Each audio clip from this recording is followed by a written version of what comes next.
పరిశ్రమలకి 99 పైసలకి భూములు కేటాయిస్తే ఎందుకు మీరు రాద్ధాంతం చేస్తా ఉన్నారు?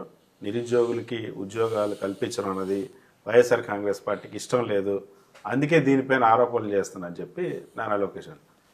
నేను ఈ విషయంలో హౌస్ స్టార్ట్ అయిన రోజే ప్రశ్న అడగడం జరిగింది. ఈ రాష్ట్రంలో పరిశ్రమలకు మీరు ఏ విధంగా భూములు కేటాయిస్తూ ఉన్నారు, అసలు మీ పాలసీలు ఏంటి, ఈ రాష్ట్ర అభివృద్ధికి మీరు ఎలా ముందుకెళ్తున్నారని చెప్పి అడగడం జరిగింది. దాన్ని మేము ఎందుకు అడిగామంటే, గత ప్రభుత్వంలో వైజాగ్లో గ్లోబల్ సమ్మిట్ జరిగింది. ఈ దేశంలో ఉండే టాప్ 10 కంపెనీస్ దిగ్గజాల డైరెక్టర్లు ఓనర్లు వైజాగ్ వచ్చి, అసలు వైజాగ్లో ఫ్లైట్లు ల్యాండ్ చేయలేని పరిస్థితి, స్పేస్ దొరకని పరిస్థితి ఆ రోజు. అన్ని ఫ్లైట్లు అంతమంది చార్టర్ ఫ్లైట్లు వేసుకుని వచ్చి ఆ సభని చాలా దిగ్విజయంగా నిర్వహించడం జరిగింది. 14 లక్షల కోట్ల అగ్రిమెంట్లు జరగడం జరిగింది గత ప్రభుత్వంలో. అవన్నీ మీరు కంటిన్యూ చేస్తారా, ఆపుతారా, అసలు ఏంది మీ పరిస్థితి అని చెప్తే, ఈరోజు వీళ్ళు ఏం చెప్తున్నారు, మేము 1.5 yearలో తీసుకొచ్చి మేము 13 లక్షల కోట్లు చేసామన్నారు. అవన్నీ కూడా అవే. మేము ఏదైతే 14 లక్షల కోట్ల రూపాయలు పెట్టుబడులు ఈ రాష్ట్రాన్ని ఆహ్వానించి తీసుకొచ్చి ఏదైతే మేము అగ్రిమెంట్లు చేశామో వాటిని రీఅగ్రిమెంట్లు చేసి ఇవన్నీ మేము తీసుకొస్తాం అని చెప్పి మళ్ళీ వీళ్ళు ఈరోజు మాట్లాడడం జరుగుతుంది. సరే, మీరు ఏదన్నా కాపీ కొట్టడం అది మీ ఇష్టం, మేము కాదనట్లేదు. కానీ ఆ కంపెనీల పేర్లు ఈ కంపెనీల పేరు టాలీ చేసుకుంటే ఎవరికైనా తెలిసిపోతుంది. దీంతోపాటు మేము ఇది అడిగితే వాళ్ళు చెప్పడం ఏంటంటే, మేము 5 కంపెనీలకి 99% భూమి ఇచ్చాం అని చెప్పి మాకు ఆన్సర్లో ఇవ్వడం జరిగింది. కౌన్సిల్ ఇచ్చిన సమాధానంలో దాంట్లో చూస్తే 2-3 సాఫ్ట్వేర్ కంపెనీలు ఉన్నాయి, 2-3 రియల్ ఎస్టేట్ కంపెనీలు ఉన్నాయి. సాఫ్ట్వేర్ కంపెనీలకి ఏదో సపోర్ట్, మన ఎంప్లాయ్మెంట్ కోసం అని చెప్పి వాళ్ళకి కొంత భూములు ఇచ్చడం, లేకపోతే వాళ్ళకి మనం సపోర్ట్ తీసుకోవడం, మనం హెల్ప్ పొందడం అనేది సహజం, అది ఎక్కడైనా. కానీ రియల్ ఎస్టేట్ కంపెనీలకు ఎందుకు ఇచ్చారని నేను అడగడం జరిగింది. రహేజా అనే కంపెనీ, రియల్ ఎస్టేట్ కంపెనీకి మీరు 27 ఎకరాలు, నేను అడిగింది ఎకరా 99% అని అడిగితే కాదు 27 ఎకరాలు 99% ఇచ్చారని చెప్పి సాక్షాత్తు ఐటీ మినిస్టర్ గారు అక్కడ ఒప్పుకోవడం జరిగింది. నా వాదన ఏంటంటే, ఆ రోజు నన్ను గొంతు నొక్కి నా మైక్ కట్ చేసి నన్ను హౌస్లో అడ్డుకోవడం జరిగింది ప్రభుత్వం.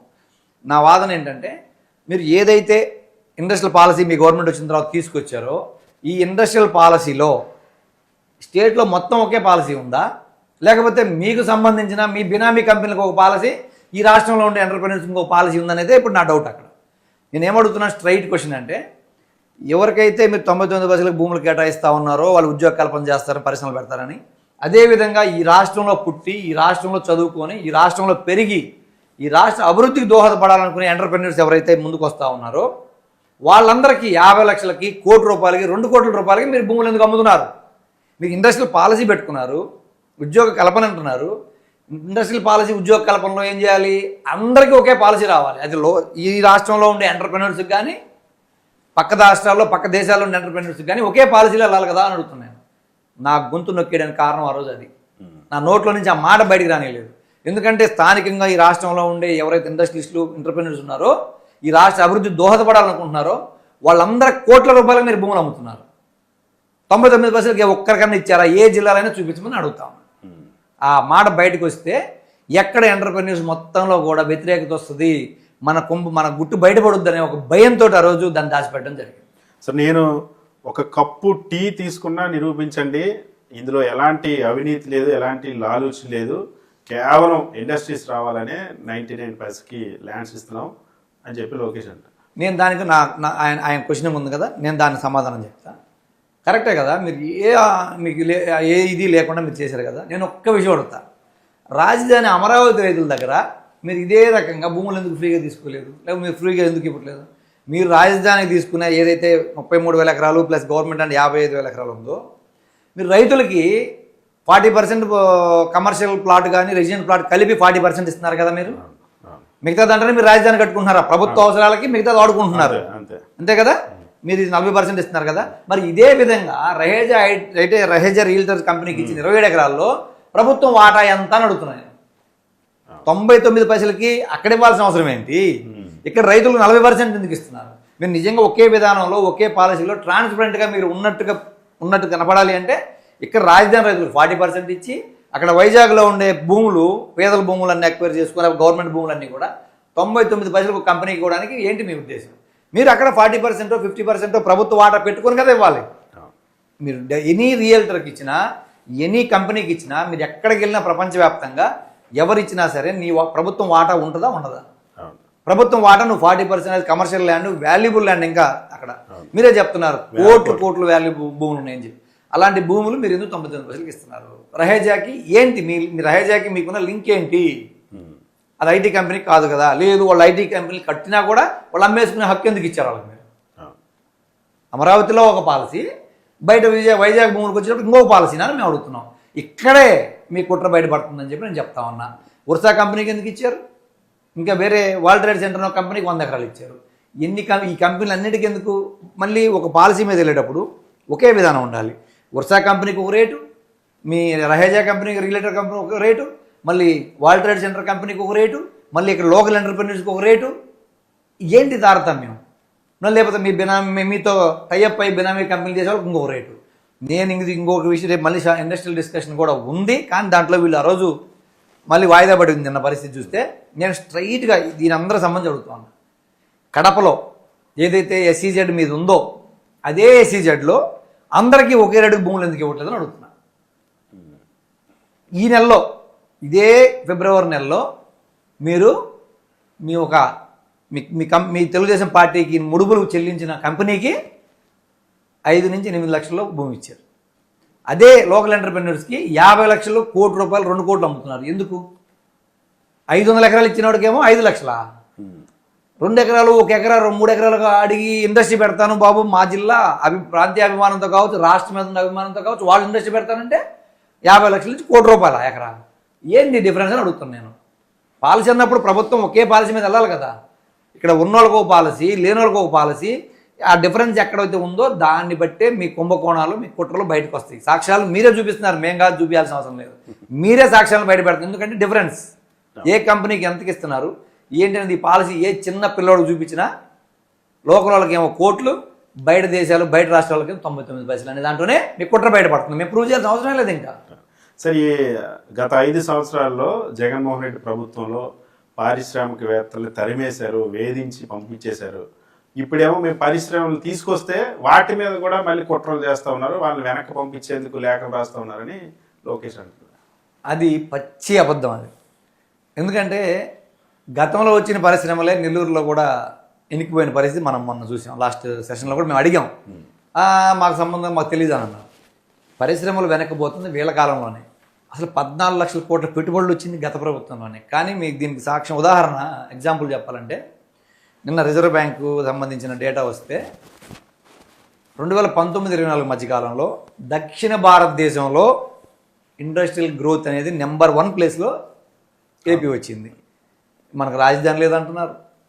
ఏది ఆ కోవిడ్ పరిస్థితులు, ఇన్ని కారణాలు, ఇన్ని ఇబ్బందికరమైన పరిస్థితుల్లో కూడా సౌత్ ఇండియాలో నెంబర్ 1 పొజిషను ఆంధ్రప్రదేశ్కి ఎలా వచ్చిందని మేము అడుగుతాం. నిజంగా ఇది మీరు చెప్పే ఆరోపణలు నిజమైతే లేదు కదా.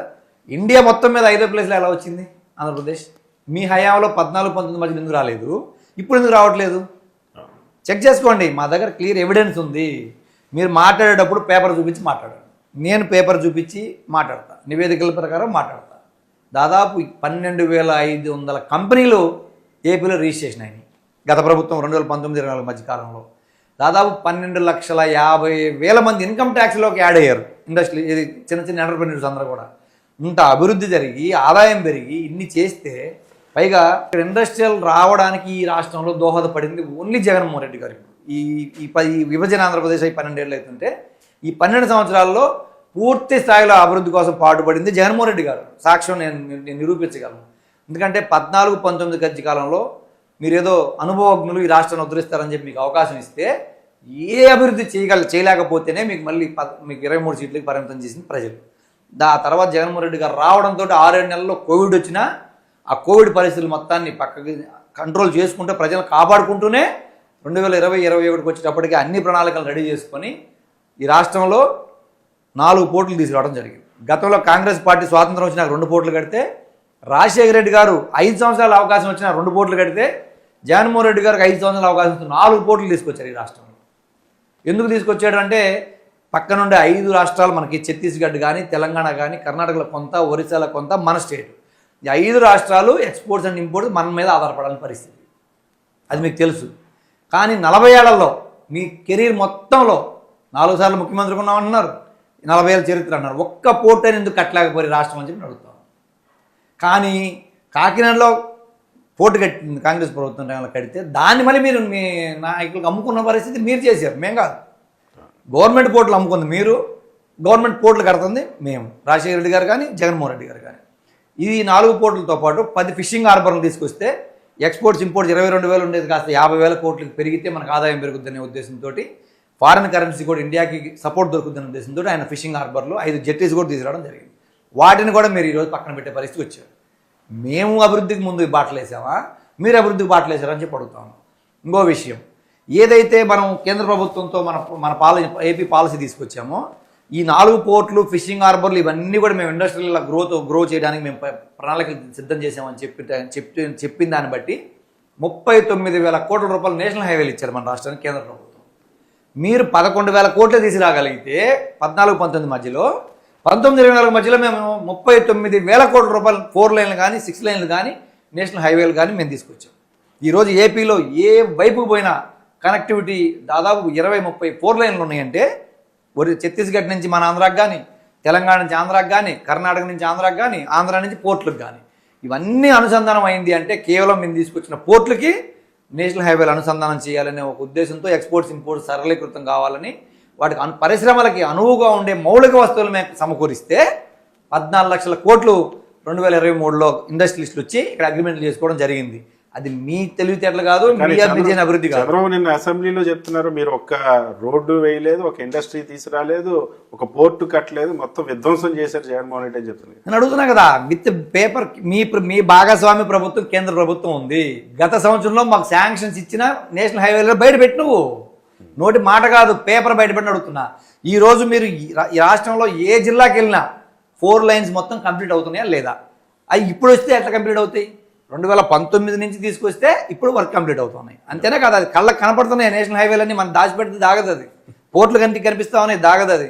మేము దాదాపు 50% 2 సంవత్సరాల్లో కంప్లీట్ చేస్తే నిర్మాణాలు, ఈరోజు మీరు 5 to 10% కూడా కంప్లీట్ చేయలేని పరిస్థితులు మీరున్నారు. ఈరోజు నిన్న కూడా కౌన్సిల్లో మేము అడిగిన ప్రశ్నకి వాళ్ళు సమాధానం లేని పరిస్థితుల్లో, మా దగ్గర డేటానే లేదని చెప్పే పరిస్థితి మంత్రి వచ్చాడు. అన్నీ కూడా అభివృద్ధికి బాటలు వేసింది, అభివృద్ధి జరిగింది గత ప్రభుత్వంలోనే.